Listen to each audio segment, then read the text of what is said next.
se retrouve pour le pronostic du quintet de ce mercredi. Nous serons le 24 février et on prendra la direction de Cagnes-sur-Mer pour un quintet en Réunion 1, course 1, c'est le prix d'Antibes. C'est un handicap, première épreuve de type classe 2 pour des chevaux âgés de 4 ans et plus. Sur un 2500 mètres à parcourir, on sera sur le gazon.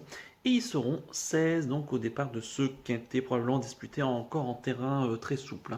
En ce mercredi, l'une des dernières réunions eh bien, du meeting d'hiver du côté de Cagnes-sur-Mer. Je vais tout de suite vous donner mes 8 préférés. J'ai retenu en tête le 5, Late It Storm, le pensionnaire d'Edouard Montfort, l'amant de Théo Bachelot. Il a tiré le 16 derrière le stade de départ, mais c'est pas forcément dérangeant. C'est un cheval qui a récemment couru beaucoup sur des longues distances, plus de 3000 mètres. C'est un véritable stayer, ce cheval. Mais attention, il a des perfs sur des distances intermédiaires. Ce qu'on appelle une distance intermédiaire, c'est plutôt 2004, 2005. Donc, à noter que par exemple sur 2004, il compte 2 victoires et 3 places en 5 courses. Donc, il a quand même de la tenue. Enfin, il ne manque pas non plus un peu de vitesse, ce cheval. C'est un cheval donc, qui vient de se classer 3e donc, récemment, le 10 février, sur cette piste battu par Top by Cocooning et Uchronic. C'est des chevaux qui sont des véritables stayers, ceux-là. Et auparavant, c'était une victoire, donc toujours à Cagnes, en devançant donc Uchronic, Mortré et Top by Cocooning et Folle Passion que j'en parlerai tout à l'heure, mais c'est un cheval voilà, qui ici est dans sa catégorie, revient sur une distance qui lui plaît, bon poids, bien pris donc sur l'échelle des valeurs. Moi j'y crois beaucoup. En deuxième position, j'ai mis l'As, Shake Pon Charlie, le pensionnaire de Ludovic Rovis, l'amant de Stéphane Pasquier. Il a tiré le 9 derrière le stade de départ. C'est un cheval qui ne dit jamais non, qui est tout le temps là, qui se donne tout le temps à fond, voilà, qui est pris en 42 valeurs, ce qui est tout à fait logique. Ça fait plusieurs mois qui est pris en 40 ou 40 et demi de valeur. Vraiment un amour de cheval, voilà, qui dit jamais non, qui est en plein sur sa distance, qui vient de se classer deuxième du quintet de référence du 3 février, remporté par Saint-Nicolas devant Sanlé Henry et Monsieur Xo qui terminait cinquième. Donc il va encore une nouvelle fois faire sa course. En troisième position, j'ai mis le 3, Monsieur Xo, le pensionnaire de Yann Barbero, la de Grégory Benoît. Il a tiré le 3 dans la stade de départ. C'est un chat qui a peu couru, mais il compte déjà 3 quintés et 3 places. Une quatrième et 2 cinquièmes places. Récemment cinquième du handicap de référence, ce qui est assez fou, ce qui est bien en tout cas. C'est un chat qui n'a jamais déçu pour l'instant en course. Il est tout le temps en 10 courses dans les 5 premiers. Et ce qui est assez incroyable, c'est qu'un chat qui a peu d'expérience, mais qui compte déjà 3 quintés et 3 places. Donc c'est un cheval qui vraiment, à mon avis, est appelé à une victoire dans un handicap de ce style-là. Mais c'est un cheval qui voilà, devrait encore une nouvelle fois faire sa course. On y compte. En quatrième position, j'ai mis le 7 Isidro, le pensionnaire de Ronnie Martens. C'est la monte de Sylvain Ruiz. Il a tiré le 8 derrière le stade de départ. C'est un 5 ans qui va être un petit peu rallongé ici, même si c'est pas forcément dérangeant. C'est un chat donc qui vient d'être deuxième d'un quintet sur un peu plus court, 2150 mètres, remporté par Go Win the Wind, et puis devancé l'indomptable Vega Magique. Entre autres, non, c'est un cheval qui lui aussi, pour l'instant, l'air de Cagnes-sur-Mer, à mon avis, lui fait le plus grand bien. On devra encore une nouvelle fois compter avec lui. C'est pas les 350 mètres supplémentaires qui, à mon avis, vont le déranger pour cet ancien cheval donc d'obstacle. En quatrième position et même en cinquième position, j'ai mis le 2, l'indomptable. Pensionnaire de Christophe Escuder, la monte de Pierre-Charles Boudot. Elle a tiré le 10 test de départ. Elle va donc se classer quatrième sur une distance un peu plus courte, peut-être un peu trop courte d'ailleurs pour ses aptitudes. Elle est peut-être mieux sur des parcours un peu plus longs. Elle qui, on l'avait essayé dans le Grand Handicap de la Manche cet été à Deauville, mais ça s'était pas forcément bien passé. Je pense que 2500 mètres, ça sera mieux. Faut pas trop qu'elle tire, mais bon, maintenant elle s'en trouve on va dire désormais à une valeur voilà, de 39 qui est un peu plus délicate. Elle qui a remporté son handicap cet hiver donc à Cagnes le 23 janvier. Donc elle a pris 3,5 kg et malgré tout elle est encore là. Donc, et on va encore compter sur la forme de Pierre-Charles Boudot pour essayer de l'amener à jouer les belles places. En 6e position, j'ai mis le 10, Turania, le pensionnaire de Nicolas Collery, l'amant de Thomas Trullier. Il a tiré le 5 à la stade de départ. C'est un cheval qui lui aussi n'a pas énormément d'expérience, mais il s'en sort plutôt bien dans les handicaps, pris en 32,5 de valeur. Un cheval qui avait terminé 6e d'un handicap l'année dernière à pareille époque en 32 de valeur.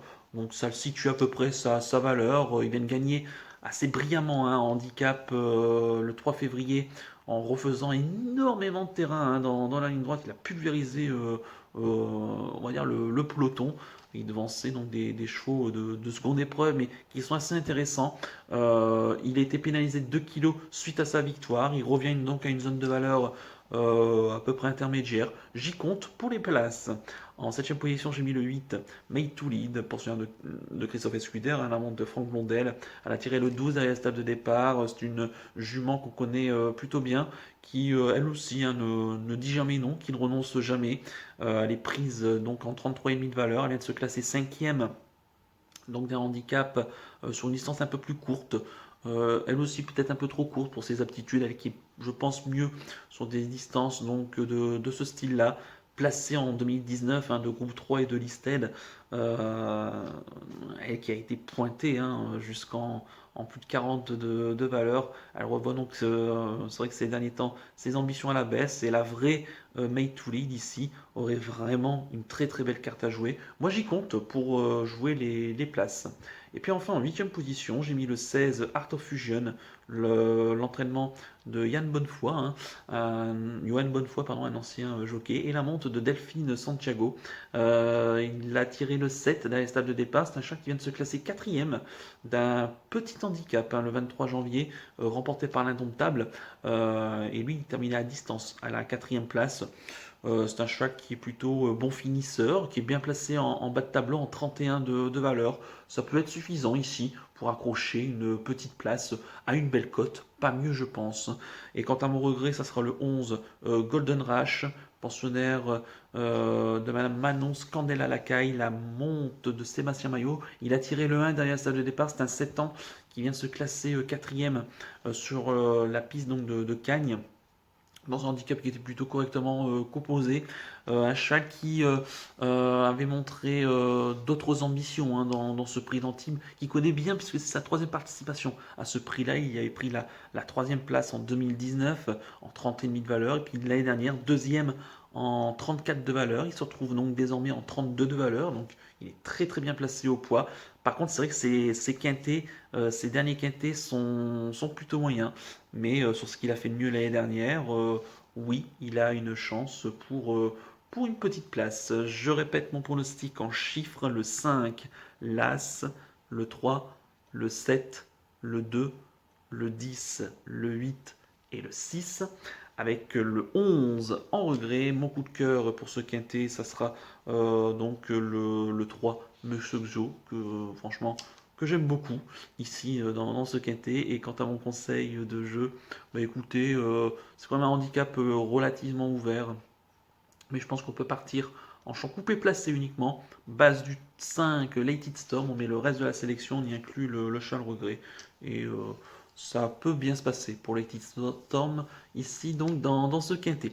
Voilà donc pour le conseil de jeu, puis on va terminer comme d'habitude par le penalty du jour. On va revenir sur celui de ce mardi, de ce lundi, pardon, sur l'hippodrome de Vincennes, avec une grosse déception avec Fearless JL qui ne prend que la 5e place. C'est vraiment dommage parce que Ingo qui gagne dans cette course, c'était un penalty que je vous avais donné au mois de janvier, qui avait pris la 3e place, et il m'aurait été logique de le reprendre celui-là.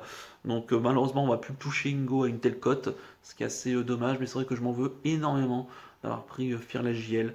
J'ai tenté quelque chose et voilà, malheureusement c'est assez facile de commenter après l'arrivée, mais c'est vrai que voilà, actuellement c'est une très très mauvaise passe qu'on traverse.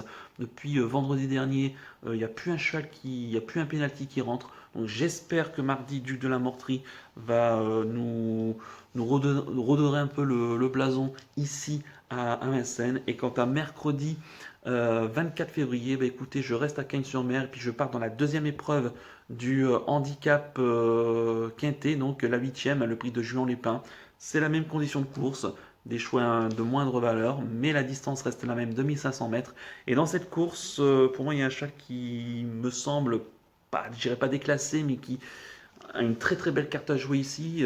C'est le 802. Folle Passion, le pensionnaire de Gina Rarik, la montre de Coralie Paco. Il y aura la décharge de Coralie Paco de 1,5 kg. C'est un cheval qui, la dernière fois, a trouvé le terrain beaucoup trop lourd hein, du côté sur cette piste de Cagnes, sur une distance en plus qui était assez longue, hein, 3200 mètres. C'était trop difficile.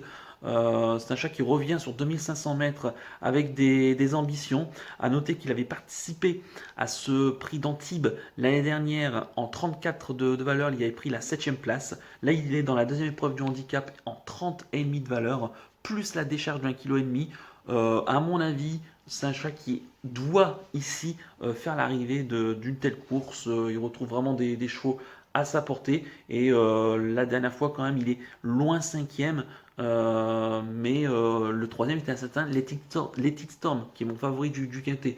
Donc tout ça pour vous dire quand même que Folle Passion, ça doit faire l'arrivée d'un deuxième épreuve de handicap de quintet. Donc le 802 Folle Passion en Réunion 1, course 8, donc sur les programmes de Cannes-sur-Mer. Voilà donc pour le penalty du jour. Il ne me reste plus qu'à vous remercier, qu'à vous souhaiter évidemment bonne chance pour les paris. Merci à tous pour votre fidélité. N'oubliez pas de liker et de vous abonner à la chaîne si ce n'est pas déjà fait par avance et je vous en remercie. Et je vous donne rendez-vous bien ce mardi soir pour l'étude du quintet de jeudi. Je vous souhaite une excellente semaine et surtout, prenez bien soin de vous. Ciao à tous.